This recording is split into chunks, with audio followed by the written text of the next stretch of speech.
इस डिक्टेशन में पैरा नहीं बोला जाएगा।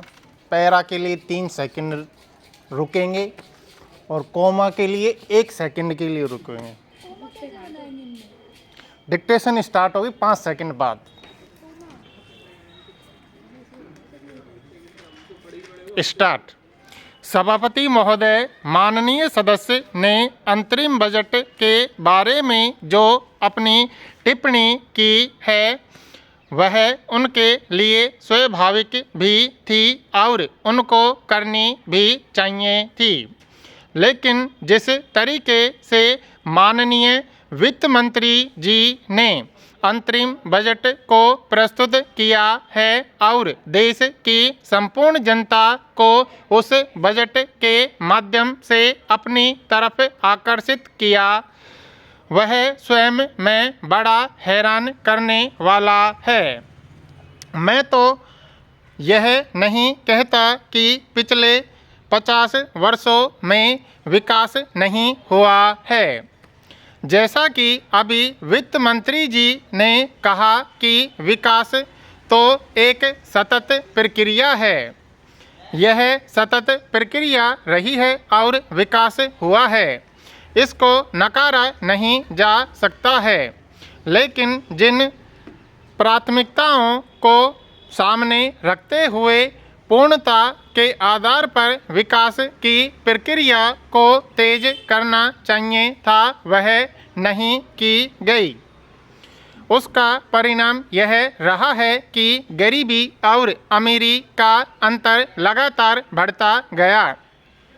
अब जो स्थापना सुविधाएं हैं आज भी विकराल रूप धारण किए हुए है और आज विद्यमान है।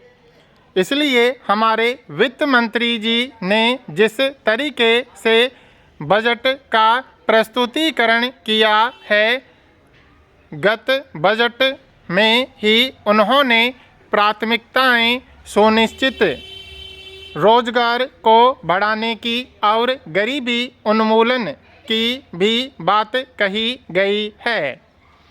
भारत की कृषि की हरित क्रांति को और भी अच्छा स्वरूप प्रदान करने के लिए आधारभूत ढांचे के विकास के लिए और भारत के राजकोष की मजबूती के बारे में बात कही गई है।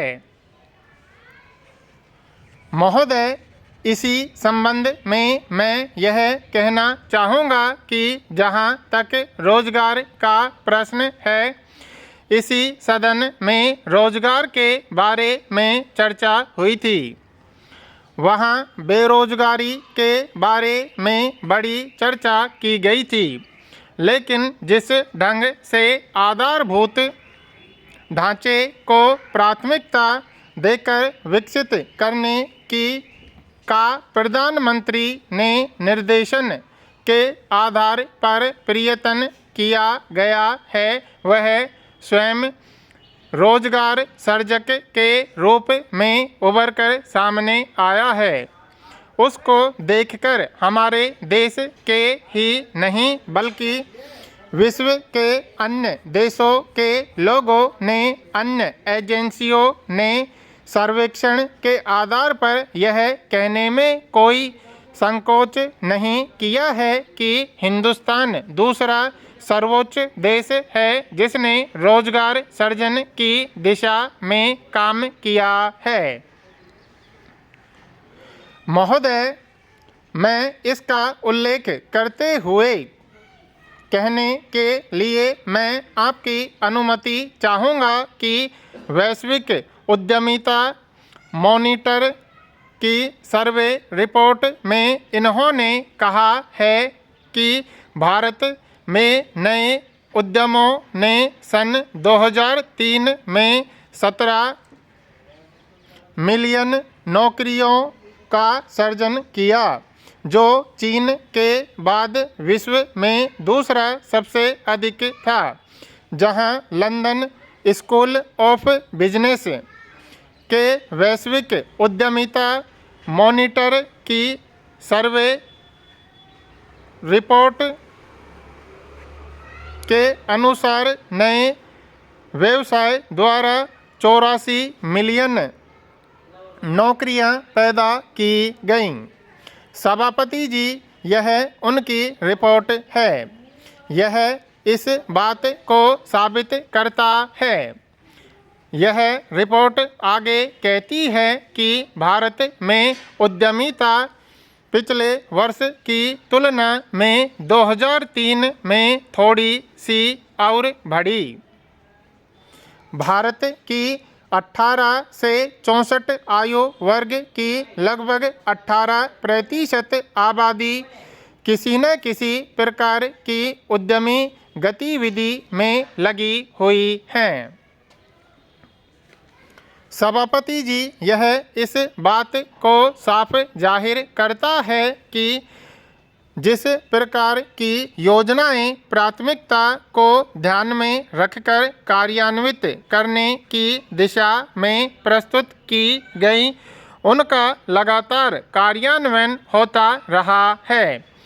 केवल योजना प्रस्तुत नहीं की गई या केवल नियोजन ही लोगों को दिखाया नहीं गया है।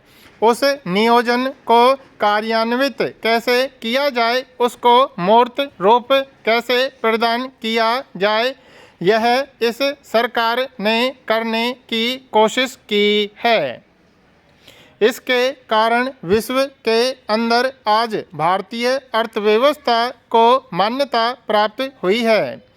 आज अंतर्राष्ट्रीय जगत में जनता ने यह स्वीकार करना शुरू किया है कि हिंदुस्तान में जिस तरीके से राष्ट्रीय संकल्प लेकर काम करने की कोशिश की जा रही है, उसके आधार पर भारत दुनिया के विकसित देशों में आगे आने की दिशा में बढ़ रहा है। हम विकासशील देश जरूर हैं, लेकिन भारत आगे आने की दिशा में बढ़ रहा है। सभापति जी, मैं यह कहना चाहता हूं कि आखिर यह धारणा अंतर्राष्ट्रीय जगत में क्यों बनी। यह इसलिए बनी क्योंकि केवल नारेबाजी के आधार पर वर्तमान सरकार काम नहीं कर रही है। वर्तमान सरकार इस संकल्प को लेकर चल रही है। इस संकल्प के आधार पर काम कर रही है। इसमें बजट भाषण के अंदर जो प्राथमिकताएं सुनिश्चित की गईं, उन प्राथमिकताओं के आधार पर काम करने की कोशिश की गई।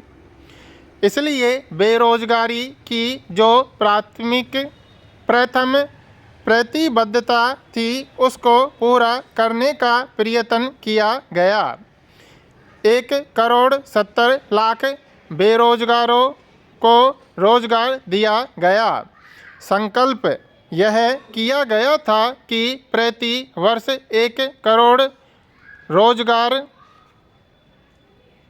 देंगे। इनकी रिपोर्ट के माध्यम से हमारे सामने यह उभर कर आया है कि 1,70,00,000 लोगों को रोजगार प्राप्त हुआ है।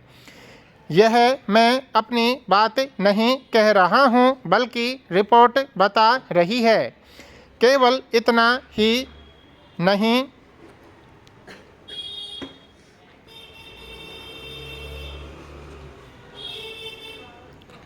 सन 2003 में उपभोक्ता बढ़कर 3 करोड़ से ज़्यादा हो गए। पीसीओ के माध्यम से भी जिस तरीके से संपूर्ण ग्रामीण क्षेत्र में पीसीओ का विकास हुआ, उसके माध्यम से कितने ही लोगों को रोजगार प्राप्त हो रहा है। एक पीसीओ से 3 लोगों को रोजगार मिल रहा है। अगर आप इसकी गणना करें तो 90 लाख के आसपास केवल यही रोजगार सर्जन कर रहा है।